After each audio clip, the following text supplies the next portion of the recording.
Okay, I'm standing with my back to the house, and here is the kind of the panorama. You see the blackberry bed to the left, herb garden here, flower garden to the back, pots and whatnot, and then all the raised beds. Like, what do we have? 5, 7, 10, I don't know. And there you have it. It's a little herb garden at the corner of the patio. We've got some rosemary, lavender, sage, basil, an interesting plant called perilla, something like that. And then this very glorious hyssop, which is utterly full of pollinators. There are so many bees in here. Let's see if I can find you a pretty one.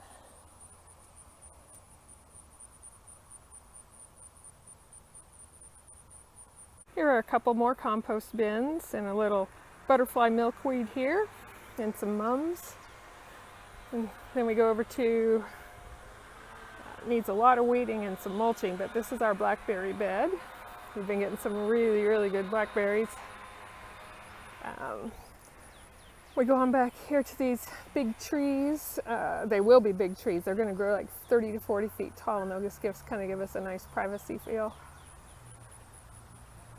Then we carry on across the back, more of the trees, a volunteer tomato, and then this is our like flower garden, pretty sunflowers, and a real mix. Again, this needs to be weeded desperately, but you can see another hyssop, some pretty dill back there. Hopefully these hollyhocks will bloom. Beds here were our lettuce beds, but lettuce is over, much too hot. Got a little eggplant growing here, and then I've got some little tiny collard greens coming up. I hope they'll grow in the heat. We go back here, strawberry bed, and a couple of green bean teepees. They don't look like they're doing so well, who knows. Carrot bed and some more eggplants. And here we got just kind of a mixed bed of peppers and volunteer tomatoes. More peppers, black-eyed Susans. We got just tomatoes just growing in here. And this last bed back here is okra, which is just so pretty. It's just lovely. Grows these gorgeous flowers, and you can see the little baby okras coming along. Okra is related to cotton.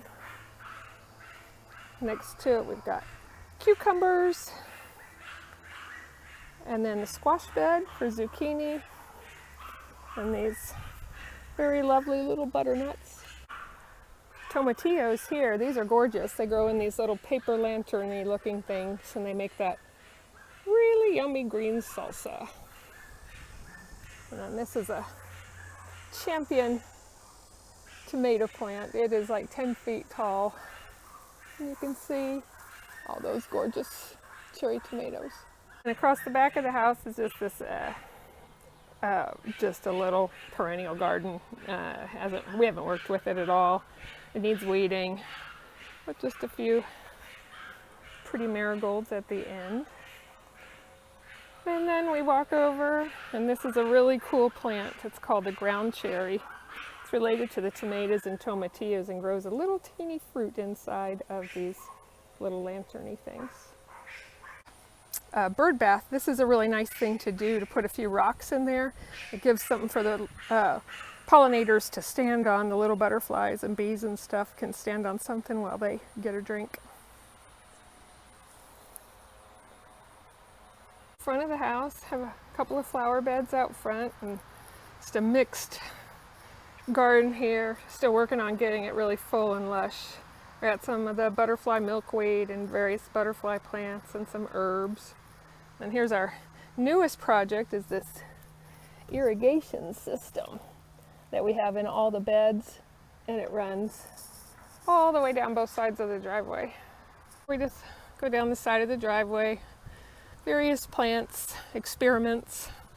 There's some mint, a mum, strawberries that they like it here, but they don't make fruit. There's just not enough sun. We'll either leave them as a ground cover or move them. Then we go into all the plains flowers, the black-eyed Susans and the coneflower and the daisies. Thing on the other side of the driveway. Someday it will all be filled in completely. It'll be really lush and lovely.